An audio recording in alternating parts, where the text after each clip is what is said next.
जय हिंद साथियों। तो कैसे हैं? चलिए, आशा करता हूं कि अच्छे होंगे, जहाँ होंगे एकदम मस्त होंगे, तंदुरुस्त होंगे। ठीक है ना। आइए आज की इस वीडियो में देखने वाले हैं साइंस के अगले सेट को देखने वाले हैं। अगर वीडियो पे समझ लीजिए कि नए विजिट किए हैं तो मात्र 10 से 12 मिनट का वीडियो रहेगा, तो वीडियो में बने रहिएगा और अपना स्कोर कीजिएगा कितना आपका सही हो रहा है। ठीक है। तो फर्स्ट क्वेश्चन आपके समक्ष है कि तत्वों का सबसे पहले वर्गीकरण किया था। कौन वैज्ञानिक थे जिन्होंने तत्वों का सबसे पहले वर्गीकरण किया था? वर्गीकरण क्यों किया था? क्योंकि वर्गीकरण कर देंगे तो हम क्या करेंगे, आसानी से उसका अध्ययन कर सकते हैं। ठीक है। तो सबसे पहले वर्गीकरण करने वाले व्यक्ति का नाम था डोबरेनर। ठीक ना। इन्होंने तिर्यक नियम दिया था। डोबरेनर साहब तिर्यक नियम दिए थे। न्यूलैंड साहब उसके बाद अष्टक नियम दिए।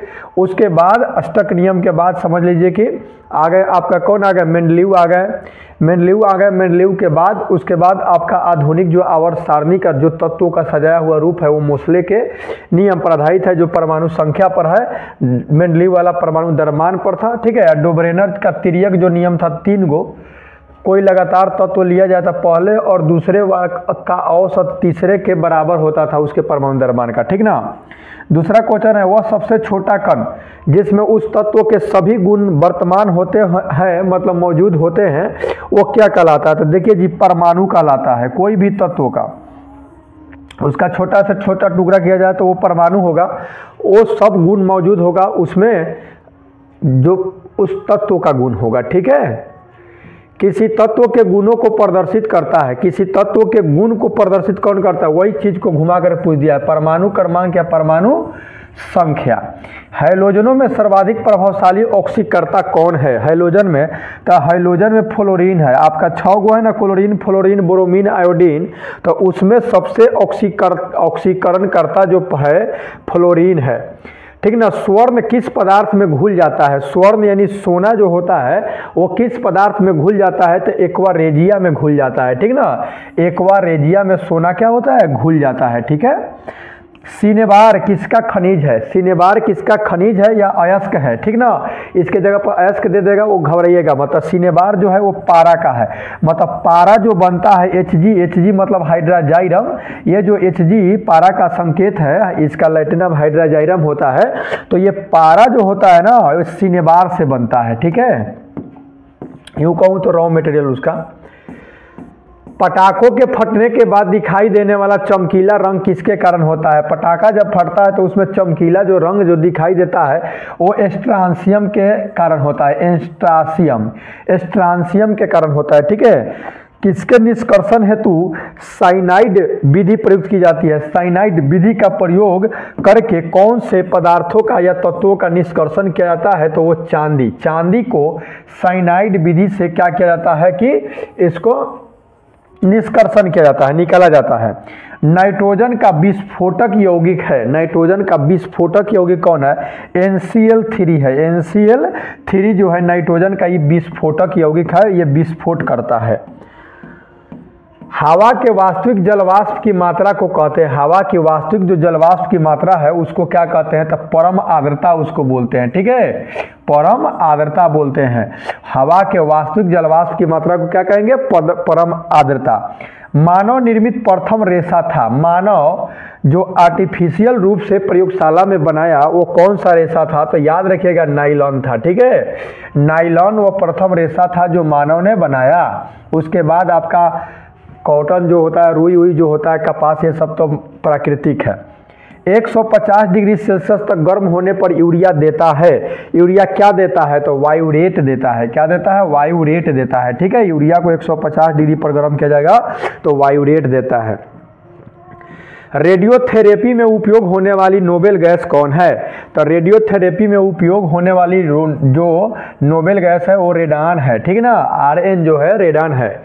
ओके। आपको पता है नोबेल गैस क्या है? हीलियम, नियॉन, आर्गन, क्रिप्टन, जेनन और रेडन। 6 गो जो है आपका नोबेल गैस है, या उसको कहिए अक्रिय गैस कहिए। ठीक है। Rn। तो इसमें रेडान जो है ये रेडियोथेरेपी विधि में इसका उपयोग किया जाता है। नाभिकीय विखंडन को सर्वप्रथम प्रयोगात्मक तरीके से देखा गया था। सर्वप्रथम। ठीक ना। कौन ये बात को मतलब दिखाए नाभिकीय विखंडन में जब नाभिक टूटता है। ओके, तो स्ट्रासमन मैन द्वारा दिखाया गया था, स्ट्रासमैन के द्वारा, स्ट्रासमन लिखा हुआ, स्ट्रासमैन के द्वारा क्या किया गया था कि ये पहले दिखाया गया था विस्फोटक करके, ठीक ना। नाभिकीय विखंडन के नाभिक विखंडित होता है तो अपार मात्रा में ऊर्जा का उत्पादन होता है। परमाणु बम जो होता है, एटम बम, ये भी नाभिकीय विखंडन पर आधारित होता है। लेकिन हाइड्रोजन बम जो होता है नाभिकीय संलयन पर, सूर्य से जो ऊर्जा हम लोगों को मिल रही है तो नाभिकीय संलयन पर मिल रही है, ठीक है। आइए देखते हैं आगे। अगला क्वेश्चन है, जस्ता निम्न मिश्र धातु में उपस्थित नहीं है। जस्ता ए में कौन है जिसमें जस्ता उपस्थित नहीं रहता है?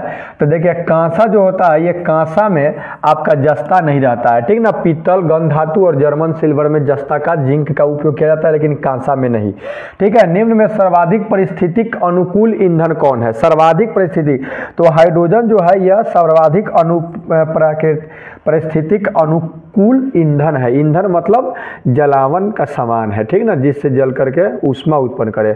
त्वरित चालक निर्मित होते हैं। त्वरित चालक जो होता है, बिजली जो चमकता है, वो किससे निर्मित होता है? त्वरित चालक निर्मित होते हैं, ठीक ना। तो याद रखिएगा तांबा से। त्वरित चालक किससे निर्मित किया जाता है? तांबा से। ओके, प्रकाश की गति न्यूनतम होगी जब वह गुजरेगी। किससे होके गुजरेगी? तो उसका जो गति होगा वो कम होगा, सबसे कम। देखिए सबसे ज़्यादा तो आपका निर्वात में होता है 3 लाख किलोमीटर प्रति सेकंड होता है, और उससे कम, थोड़ा सा कम वायु में होता है, जो दोनों को बराबर मान लिया जाता है, ठीक है। उसके बाद होता है आपका जल में 2.25 लाख, कांच में होता है आपका 2 लाख, ठीक है। तो सबसे कम कह रहा है तो कांच में हो जाएगा, ठीक है। 2 लाख किलोमीटर प्रति सेकंड, एक सेकंड में 2 लाख किलोमीटर की दूरी तय करता है, ठीक है। रेडियम प्राप्त होता है। रेडियम क्या चीज से प्राप्त होता है? उसका अयस्क क्या है? तो रेडियम जो होता है ना, पिच ब्लेंड से प्राप्त होता है, ठीक है। पिच ब्लेंड से रेडियम प्राप्त। हेनरी किसका इकाई है? हेनरी जो है किसका इकाई है? तो याद रखिएगा प्रेरकत्व की जो इकाई है यह हेनरी है, ठीक ना। प्रेरकत्व की इकाई क्या है? हेनरी है। 1 जूल कितने कैलोरी के बराबर होता है? कितना कैलोरी मिलेगा तो 1 जूल का निर्माण होता है? तो याद रखिएगा 2 कितने कैलोरी, 1 जूल कितने कैलोरी के बराबर होता है? तो देखिए उसको इतनी बदल दिया, ठीक है। 0.24 कैलोरी मिलेगा तो 1 जूल बनेगा, ठीक है। पानी का अनुभार कितना है? तो पानी का अनुभार H2O का अनुभार देखा जाए तो 18 AMU है, ठीक है। H2O अनुभार देखा जाए तो 2, हाइड्रोजन 1 नंबर पर होता है तो 2 गुने 1 प्लस ऑक्सीजन 8 नंबर पर होता है तो 8 H2O, ठीक ना। तो हो जाएगा आपका, पानी का अनुभार पूछ रहा है ना, तो 18 AMU हो जाएगा, ठीक है। कैसे? तो 2 गुने हाइड्रोजन का तो 1 नंबर पर है, ऑक्सीजन का 16 होता है, ठीक है। तो 2 प्लस 16 तो हो जाएगा 16 2 18। AMU का मतलब होता है atomic mass unit, atomic mass unit 18 AMU होता है, ठीक है। MKS पद्धति में बल की इकाई क्या है? MKS मीटर किलोग्राम सेकंड पद्धति, MKS पद्धति जो होता है, इसमें आपका बल की इकाई जो है न्यूटन है, ठीक है। बल की इकाई क्या है? न्यूटन है। ओके, CGS में डाइन होता है। शरीर में ऊतकों का निर्माण होता है। शरीर में ऊतक टिश्यू का जो निर्माण होता है क्या चीज से होता है? तो देखिए प्रोटीन से होता है, प्रोटीन से ऊतक का निर्माण होता है। ओके, कांच है एक प्रकार का क्या है? तो अतिशीतित द्रव है। कांच जो है एक प्रकार का अतिशीतित द्रव है, ठीक है। इसको रख दीजिएगा ना, तो कुछ दिन के बाद अगर कांच की खिड़की है तो कुछ दिन के बाद नीचे, अगर दोनों बराबर है तो कुछ दिन के बाद नीचे मोटा हो जाएगा, मतलब कि अतिशीतित है, मतलब कि इसका मतलब बहाव टाइप के होता है, ठीक ना। इंटीग्रेटेड सर्किट चिप पर किसकी परत होती है? तो इंटीग्रेटेड सर्किट चिप पर जो परत होती है वो सिलिकॉन की परत रहती है, ठीक है, सिलिकॉन की। चुंबकीय डिस्क पर किस पदार्थ की परत होती है? चुंबकीय जो डिस्क होता है उस पर किस पदार्थ की परत रहती है? तो चुंबकीय डिस्क पर आयरन ऑक्साइड की परत रहती है, ठीक है। आयरन ऑक्साइड की परत रहती है क्या चीज पर? चुंबकीय डिस्क पर। पीयूष ग्रंथि स्थित होता है। पीयूष ग्रंथि कहाँ? पीयूष ग्रंथि कहिए, पिट्यूटरी ग्रंथि कहिए या मास्टर ग्रंथि कहिए, ये सब यहाँ लीलार में। लीलार यानी लीलार कहाँ भाई? सिर में है, ठीक ना। तो सिर में रहता है पिट्यूटरी ग्रंथि, सबसे छोटी ग्रंथि।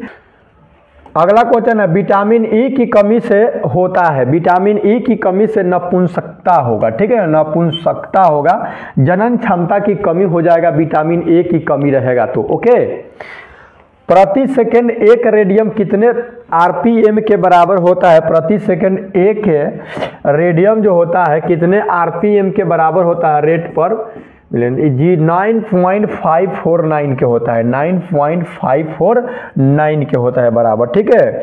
FIR में आई अक्षर का द्योतक क्या है? ठीक है ना, FIR मतलब होता है फर्स्ट इंफॉर्मेशन रिपोर्ट, ठीक है, फर्स्ट इंफॉर्मेशन रिपोर्ट होता है। तो फर्स्ट इंफॉर्मेशन रिपोर्ट, तो आई का मतलब पूछ रहा है तो इंफॉर्मेशन हो जाएगा सूचना, एफ से फर्स्ट, आर से रिपोर्ट हो जाएगा, ठीक है। भारत का प्रथम परमाणु रिएक्टर किस नाम से जाना जाता था? तो भारत का प्रथम परमाणु रिएक्टर जो भट्टी बना था वो अप्सरा था, ठीक है, उसका नाम क्या रखा गया था? अप्सरा। श्यानता की इकाई है विस्कोसिटी, श्यानता की इकाई क्या है? पॉइज है, ठीक है, श्यानता की इकाई क्या है? पॉइज है। ओके, श्यानता की इकाई क्या है भाई? पॉइज। इनमें कौन अनुचुंबकीय पदार्थ है? अनुचुंबकीय पदार्थ जो इसमें है वो आपका पित्तल है, ये चुंबकीय नहीं है, अनुचुंबकीय है। में देखिए पित्तल में सटता नहीं है चुंबक, ठीक है। विकास का प्रारंभिक बल है, विकास का प्रारंभिक बल क्या है? तो प्राकृतिक वरण, ये प्राकृतिक वरण है विकास का प्रारंभिक बल, ठीक है, विकास का प्रारंभिक बल क्या है? प्राकृतिक वरण। इनमें कौन सा कण परमाणु में नहीं होता है? परमाणु में कौन सा कण नहीं होता है? परमाणु में तो आपका प्रोटॉन और न्यूट्रॉन होता है, इलेक्ट्रॉन चक्कर लगाता है, ठीक है, तो ये हो जाएगा न्यूट्रॉन, ठीक है। परमाणु में नहीं होता है, न्यूट्रिनो नहीं होता है, प्रोटॉन, इलेक्ट्रॉन, न्यूट्रॉन, न्यूट्रिनो नहीं होता है, न्यूट्रिनो, ठीक है, परमाणु में।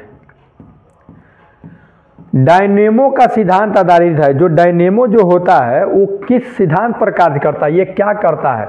तो जानते हैं ये फैराडे के नियम पर आधारित है।